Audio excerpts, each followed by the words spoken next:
보통 사람들은 이렇게 그 생일을 하나 갖고 있잖아요. 근데 저는 생일을 2개를 갖고 있어요.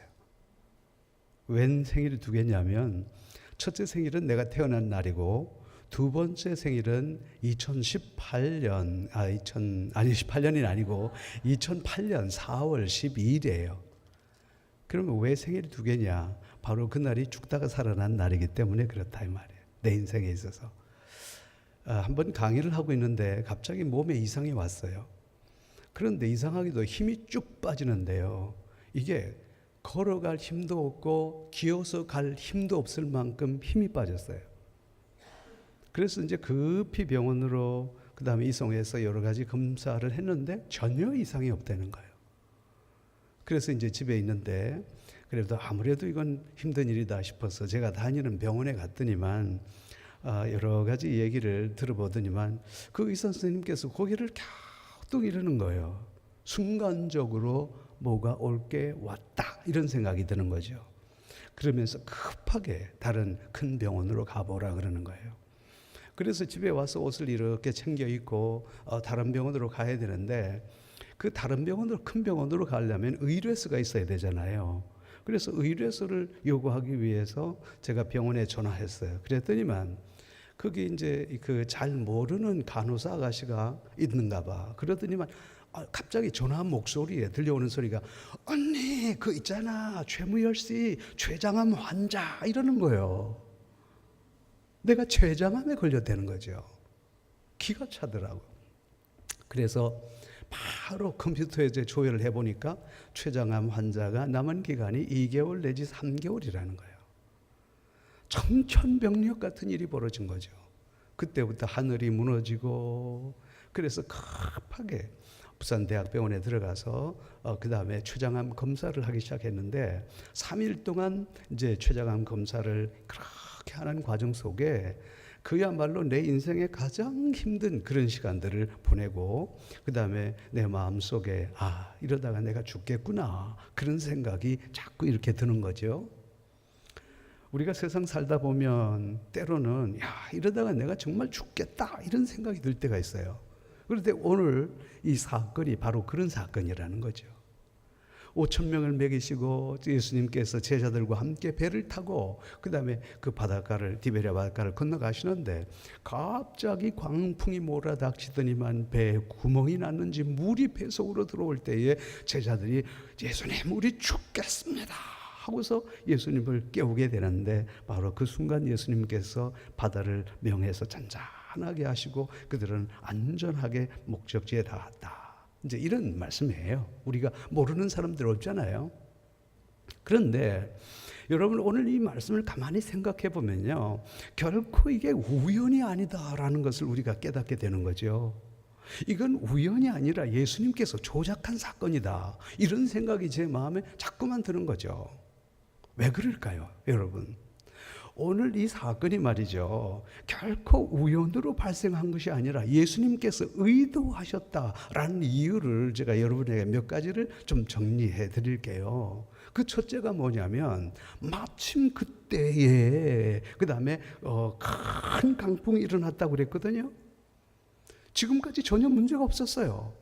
지금까지 뭐 하늘에서 우르릉쾅쾅 하는 소리도 전혀 없었어요. 그렇기 때문에 떠났을 거 아닙니까? 그런데 이 배를 타는데 마침 그때에 왜 하필 이런 일이 그때 일어나냐 말이에요. 이런 걸로 봐서 이거는 우연히 발생했다라고 정의할 수가 없는 거죠. 두 번째 이유가 있어요. 그게 뭐냐면 광풍이 불고요 물이 새는데 주님께서 뱃머리에서 베개를 그 다음에 베고 주무신다? 여러분 예수님께서 노동하신 것도 아니고 아무리 피곤하겠으니 강풍이 불어치고 물이 들어와서 빠져 죽게 됐는데도 불구하고 주님께서 지금 주무신다? 여러분 이 이상하잖아요. 이상해요? 안 이상해요? 이상하단 말이에요. 이상해요. 여러분 한번 우리 예수님께 지금 이 시간 잠깐 물어봅시다. 정말 예수님께서 주무셨는지 아니면 예수님께서 안 주무셨는지 아니면 예수님께서 주무시는 척 했는지 한번 잠깐 예수님께 물어보셔요. 자 그러면 예수님께서 진짜 주무셨다고 하는 사람 손 좀 들어봐요. 두 번째, 예수님께서 주무시지 않고 주무신 척 하셨다. 손 좀 들어봐요. 오케이. 세 번째, 에라 모르겠다. 손 좀 들어봐요. 나는 아무리 생각해도 우리 예수님께서 그 상황 가운데 주무시지를 않았다라고 생각이 드는 거예요. 주무시는 척 했다는 생각이 들어요. 한번 상상해 보세요. 바람이 불고 태풍이 불고 물결이 일어나서 배가 뒤집힐 정도가 됐는데 제자들이 아우성 치면서 막 야단 들리는 소리가 어떻게 안 들리겠어요? 나는 천국 가면 제일 먼저 예수님께 물어볼 거예요. 주님 그때 주무셨어요? 아니면 주무시는 척 했어요? 내 물어볼 거라니까요. 자, 세 번째예요. 아니 그런데 그 건너편으로 건너가자라고 제안하신 분이 바로 예수님이에요. 건너편으로 가자라고 제안하신 분이 예수님이라는 것은 예수님께서 이미 건너편으로 갈 때 어떠한 일들이 일어날 것이라는 걸 뻔히 아시고도 그 다음에 건너편으로 가자라고 말씀하신 것은 제자가 아니에요. 그러면 예수께서 그 건너가실 때 어떠한 일이 일어나셨다는 거 아신다는 거예요. 그걸 뻔히 아시고 또 건너가자 그러셨다고요. 자, 또 있어요. 여기서 보면 저물대에 그 다음에 건너가셨다고 그러잖아요. 여러분, 오늘 이 저물대에 건너갔다는 것은 보통 사람들은요 배 타고 밤에 안 다닙니다. 갈릴리 바다에서 거의 대부분 지금 낮에 여행을 하는데요, 예수께서 저물대 배를 타자고 그랬어요. 그러니까 여기에 무슨 의도가 있다고 말이에요. 여러분 나하고 공감하십니까? 그런데요, 그러면 여기에서 예수님께서 그 갈릴리 바다에서 갈릴리 그 지역에서 이미 30년을 사신 그분께서 가끔 저녁에 배를 타고 갈 때 얼마나 위험하다는 것을 예수께서 모르셨을까요? 아신다고요. 자, 여기서 결정적인 이유 하나 드릴게요. 그게 바로 뭐냐면 여기서 그 다음에 이 바로 뒤에 사건, 그게 바로 뭐냐면 예수님께서 기도하러 가실 때 변화산상에서 예수께서 모양이 완전히 변화하는 그런 모습이 있어요. 그때 모세가 엘리야가 나타났어요. 그 모세가 엘리야가 거기 왜 왔느냐? 예수께서 죽으심에 대해서 얘기하기 위해서 오셨다고 그랬어요. 이것이 문제예요. 그러니까 오늘 이 전체적인 것을 보면 절대로 예수님께서 이것은 우연히 일어난 일이 아니라 예수께서 의도하셨어요. 뭔가를 제자들에게 심어주기 위해서 의도적으로 예수님께서 오늘 만드신 사건이다라고 볼 수밖에 없는 거예요.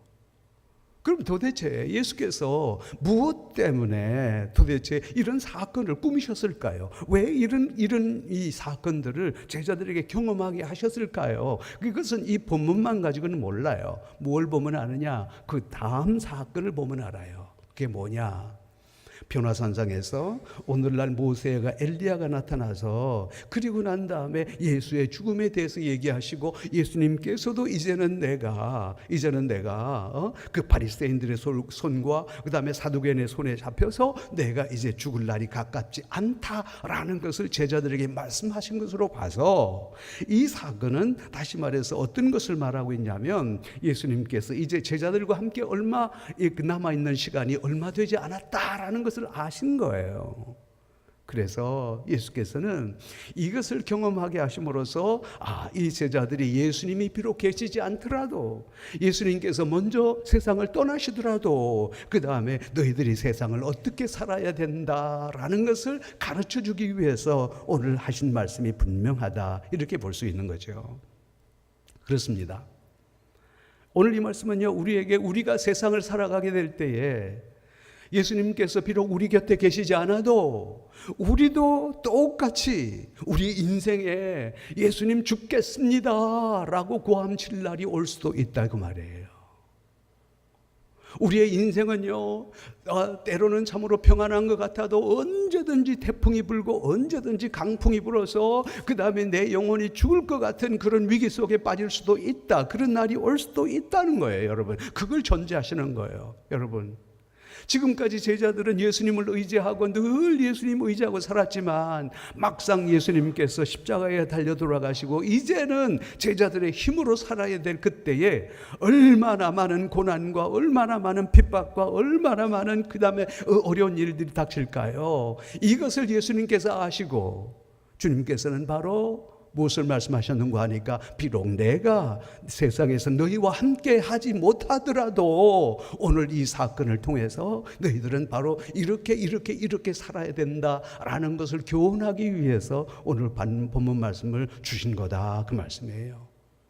그러면 여러분, 도대체 우리 인생에 정말 내가 죽겠습니다 하는 그 순간이 올 때에 주님께서는 우리에게 어떻게 그 다음에 대처하라고 그러시냐. 여기서 보면요, 첫 번째는요, 주님이 비록 내가 없더라도, 그리고 너희들이 내가 죽겠습니다 하는 그 순간에도 제일 먼저는 뭐라고 그랬냐면요, 무서워하지 말라, 그렇게 얘기하는 거예요. 비록 내가 너희들 모습 속에 보이지 않더라도, 너희들이 비록 그 죽겠습니다 하는 그 상황 속에 이르더라도 너희들이 가져야 할 첫 번째 태도가 뭐냐면 무서워하지 말라는 거예요. 오늘 말씀을 볼까요? 그 다음에 이 말씀에 보면 다 같이 한번 띄워봅니다. 시작. 제자들이 나와 깨워 이르되 주여 주여 우리가 죽겠나이다 그랬어요. 그렇죠? 죽겠나이다 라고 말씀하셨을 때 주님께서 첫 번째 하신 말씀이 뭐냐면 너희들 무서워하지 말라. 자, 우리 한번 방송실에 다시 한번 띄워주세요. 그 뒤에 이 말씀에 보면 그 다음에 26절 말씀입니다. 26절 말씀 다 같이 시작. 예수께서 이르시되 어찌하여 무서워하느냐 믿음이 적은 자들아 하시고 그랬어요. 내가 생각하지 않던 일들이 나에게 닥칠 때, 정말 내가 내 인생에 죽겠습니다 라고 외치는 그런 순간이 올 때에 우리의 마음속에요, 여러분, 제일 먼저 찾아오는 생각이 뭘까요? 무서움입니다.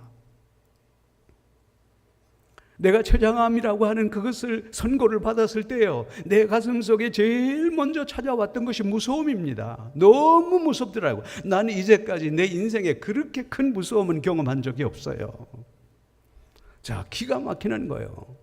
2개월 남았대요. 내 인생을 어떻게 정리해야 될까? 내가 이제 앞으로 올 2개월 후에 내 죽음을 어떻게 맞아들여야 될까? 여러분, 그 무서움이라고 하는 것은 상상을 초월한 거예요. 그리고서 앉아서 적기 시작합니다. 뭘 적기 시작합니까? 내가 누구하고 참 사이가 안 좋았구나. 내가 오늘 이 사람하고 화해하고 살아가야지. 그 다음에 죽어야지. 그리고 난 다음에 내가 집사람한테 잘 못했는데 이런 거 하고 살아야지. 내가 2개월 동안에 남은 내 인생을 그야말로 여러분, 그러면서도 내 마음속에 정말 부인할 수 없는 것이 바로 뭐냐면 무서움이에요. 너무 무서워요. 그런데 우리 주님은 우리에게 말씀하십니다. 내가 비록 너희들을 떠나서 그 다음에 이 세상에 없더라도 너희들이 정말 내 인생에 죽겠습니다 라고 고함지를 날이 올 수도 있다는 거예요. 그때 너희들은 절대로 무서워하지 말라. 첫 번째, 무서워하지 말라, 그렇게 주님께서 말씀하시는 거죠.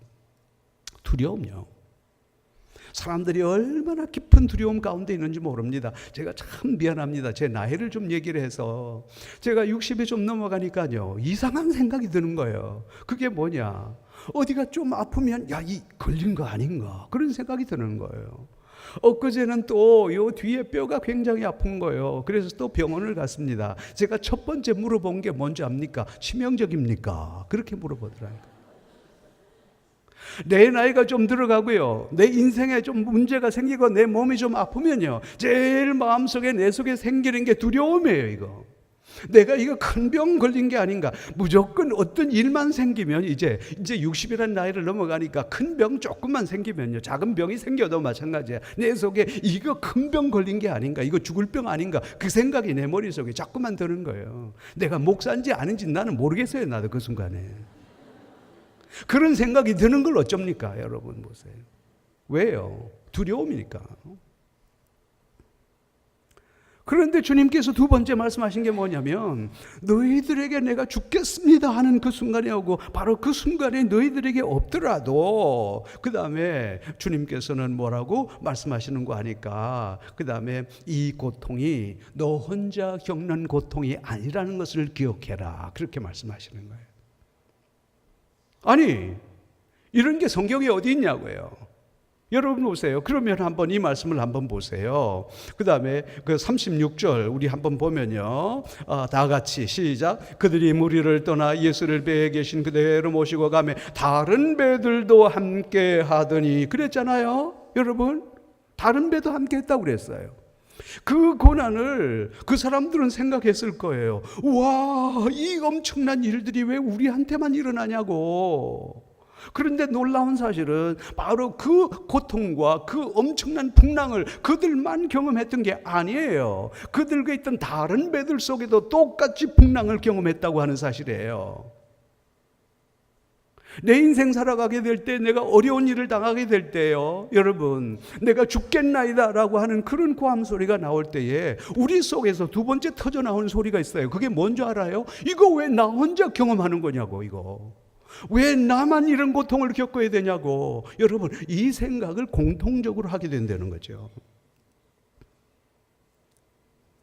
제가 그 3일 동안의 검사를 하면서 대학병원 위에서 이렇게 내다보는데요, 순간순간 어지러운데요, 이게 어지러움을 감당할 수 없는 거라.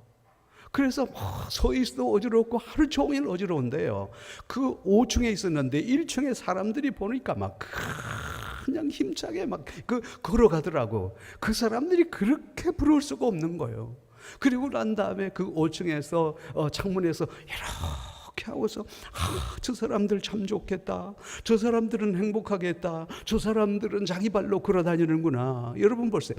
그런데 그 사람들을 바라보게 될 때에 내 속에요, 엄청난 고통이 오는 거예요. 왜 이런 고통이 나한테만 왔지? 그럼 여러분 한번 생각해 보세요. 혹시 안병동에 한번 가보세요. 누굴 방문했다고 가보세요.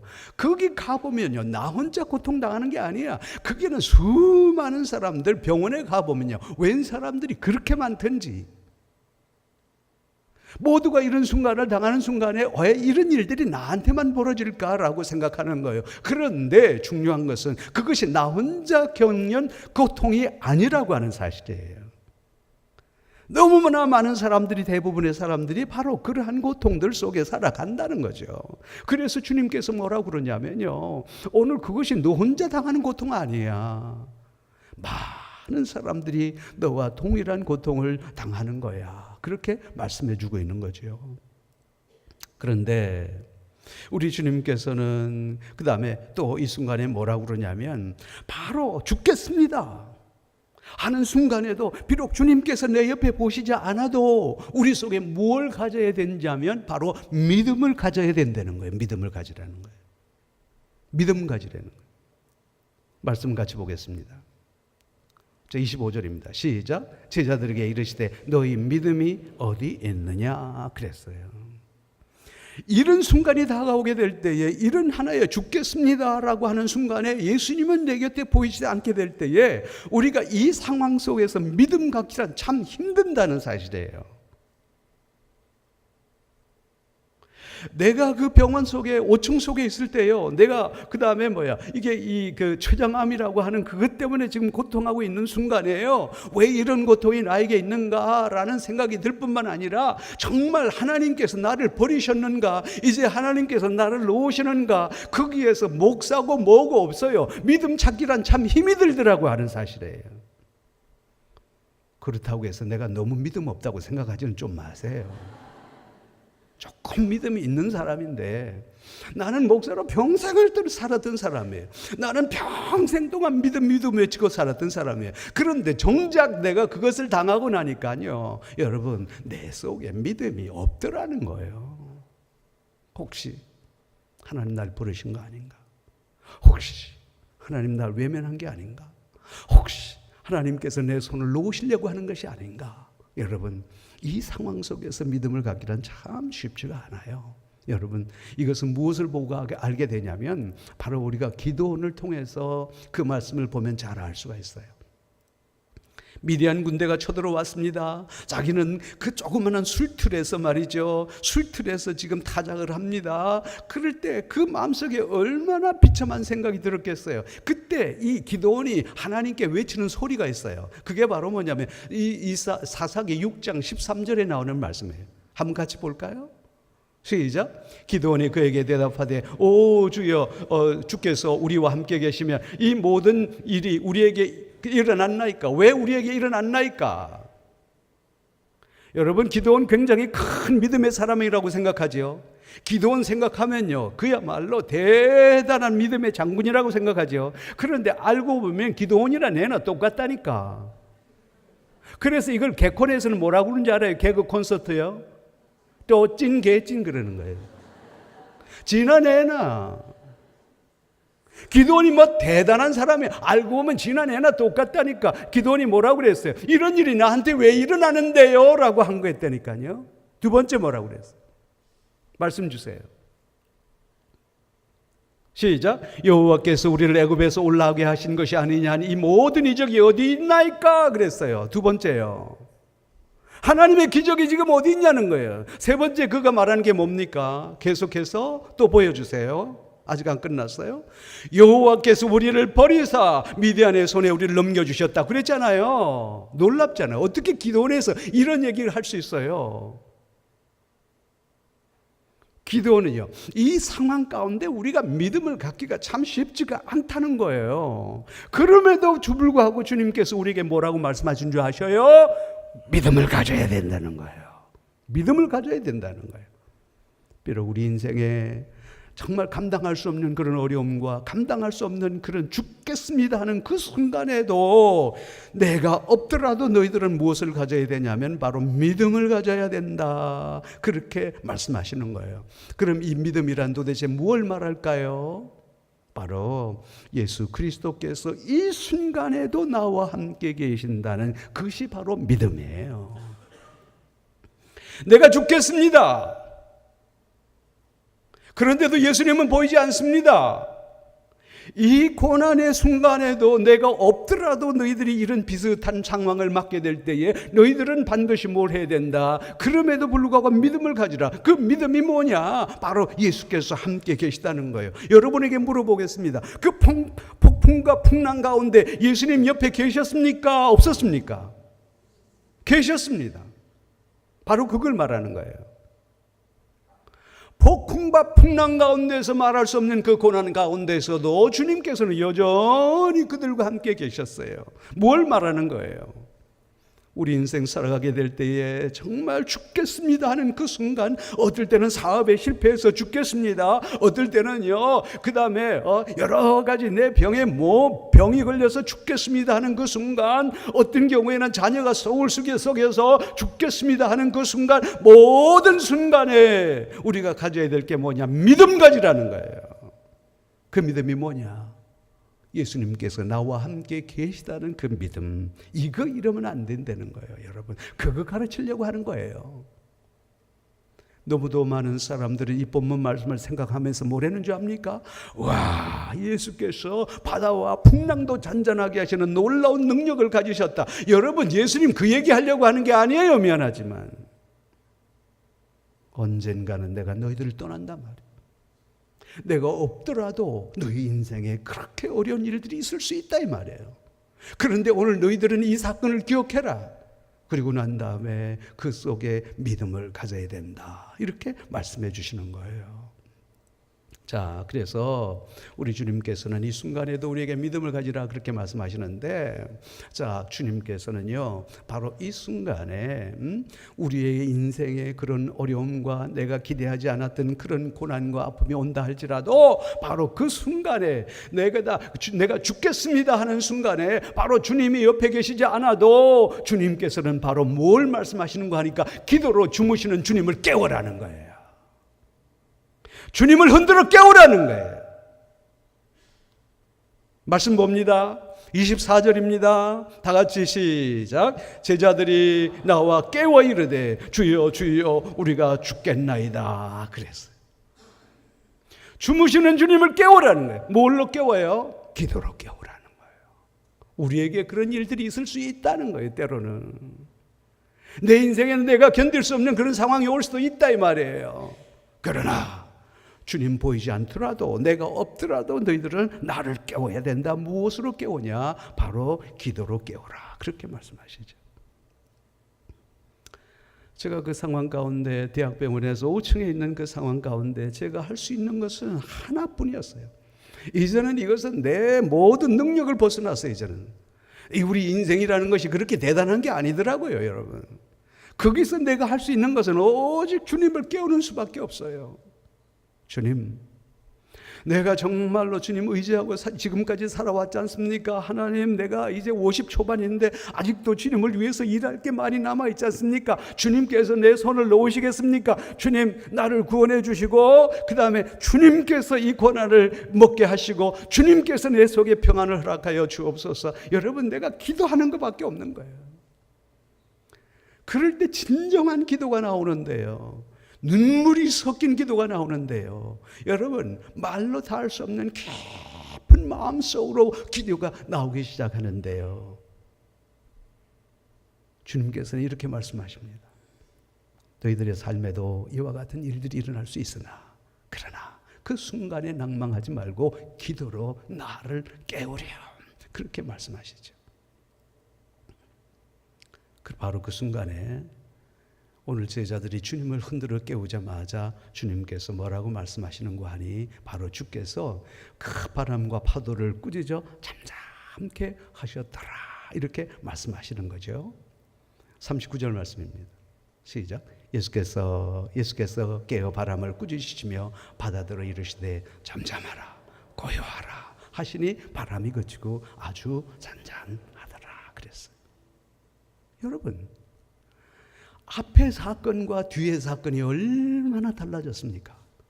앞의 사건은요, 여러분이 바람이 붑니다. 태풍이 붑니다. 물결이 칩니다. 고함 소리가 들립니다. 바로 그 순간에 오늘 제자들이 주님을 깨움과 동시에 주님께서 명령하시자 어떻게 됐을까요? 모든 바람들이 잔잔하게 되었더라, 그 말씀이에요. 무슨 말씀일까요? 우리가 비록 주님께서 우리와 함께 계시지 않는 것 같아도, 그리고 내 삶 속에서 내가 죽겠나이다라는 고함 소리가 들릴지라도 그 속에서 우리가 무서워하지 아니하고 그 속에서 나 혼자 겪는 경험이 아니라는 것을 인식하고 그 순간에도 믿음을 가지고 그 순간에 주님께서 나와 함께 하심을 확실히 믿고 그리고 난 다음에 기도로 깨울 때에 주께서 바로 그처럼 나에게 엄청난 많이 닥쳐온 많은 문제들을 주께서 명하사 잔잔하게 하신다는 거예요. 왜 그럴까요? 내가 믿고 있는 하나님, 내가 믿고 있는 주님은 바로 그런 능력을 갖고 계신 주님이기 때문입니다. 25절 봅니다. 한번 같이 25절 읽어봅니다. 시작. 그들이 두려워하고 놀랍게 여겨 서로 말하되 그가 누구인게 바람과 물을 명하여 순종하는가 하더라 그랬어요.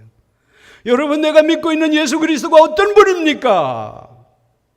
내가 믿고 있는 예수 그리스도가 추상적인 그런 분입니까? 내가 믿고 있는 예수 그리스도가 2000년 전에서 행사하셨던 그런 분입니까? 아니라는 거예요.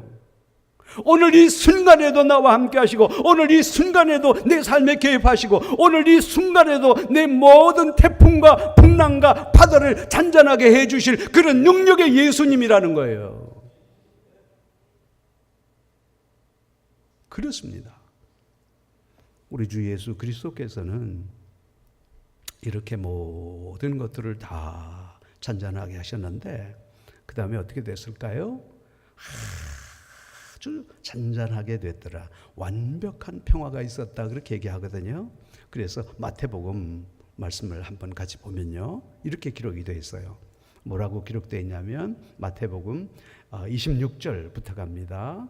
모두 26절 시작. 아주 잔잔하게 되거늘, 아주 잔잔하게 되거늘. 그런데 이 잔잔하다는 게 도대체 어떤 잔잔함을 말하는 거예요? 지금 영어 다시 부탁합니다. 보면 It became calm, 콤마 찍고 a perfect peacefulness, perfect peacefulness, 완전한 평화라는 거예요. 부분적인 평화가 아니라는 거예요. 이 완전한 평화라고 하는 것은 우리의 육체적과 우리의 영혼까지 그 다음에 감싸는 완전한 평화가 그들에게 찾아왔다, 그 말씀입니다. 무슨 말인지 아셔요?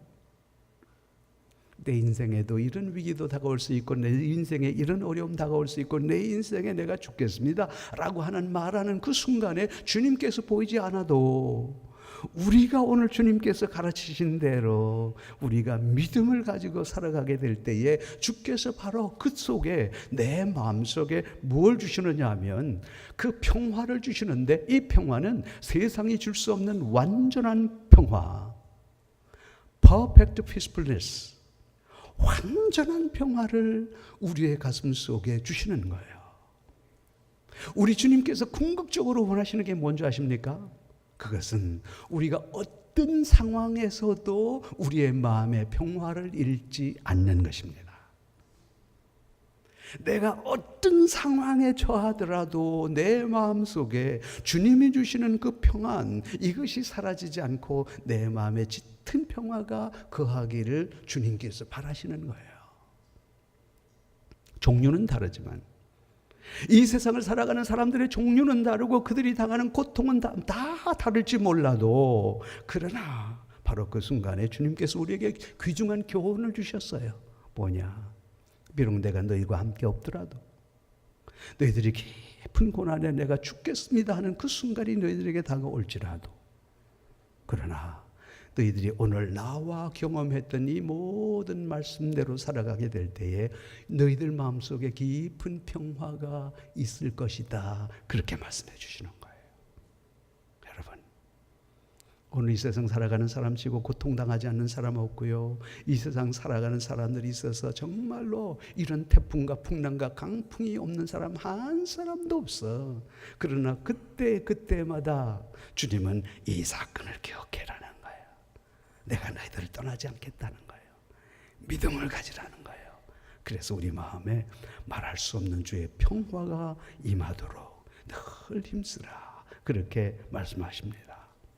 우리의 마음에 깊은 평화, 주님께서 주시는 평화, 말할 수 없는 평화가 여러분 마음속에 임하시기를 원합니다. 우리가 찬송가를 잠깐 부르겠습니다. 335장 한번 같이 불러보시죠. 이 말씀 생각하면서 335장.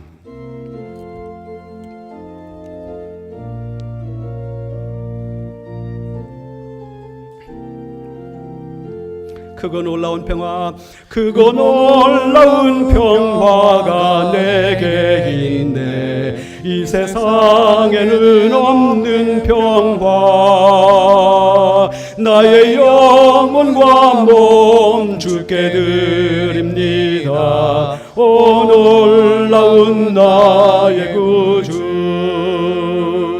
오 놀라운 주, 오 놀라운 주, 저 천군과 천사들 경배하네. 나 엎드려서 주 경배하리. 오 놀라운 구주. 우리 자매님들만 찬양합니다.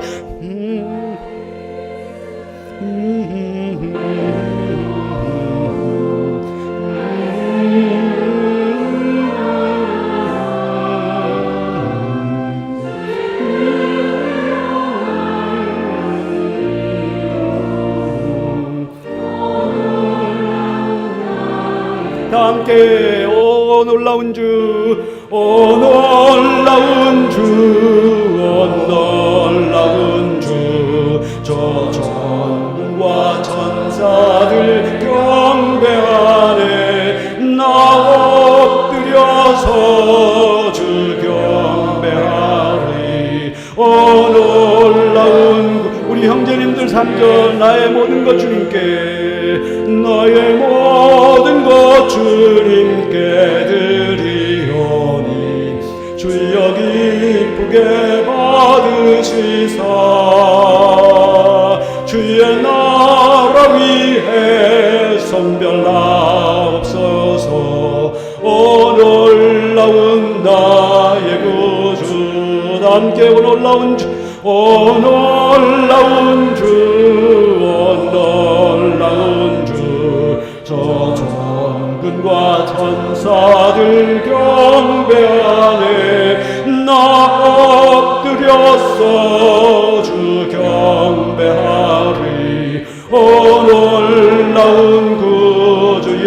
주의 광채가 찬란히 비춰오네. 주의 광채가 찬란히 비춰오네. 전능하신 왕 구세주여, 세상 끝날까지 찬양 드립니다. 오 놀라운 나의 구주,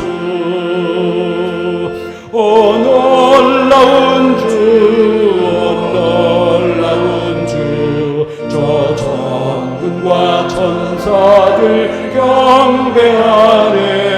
나 엎드려서 주 경배하리.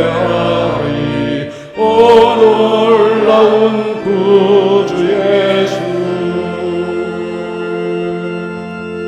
함께 기도하겠습니다.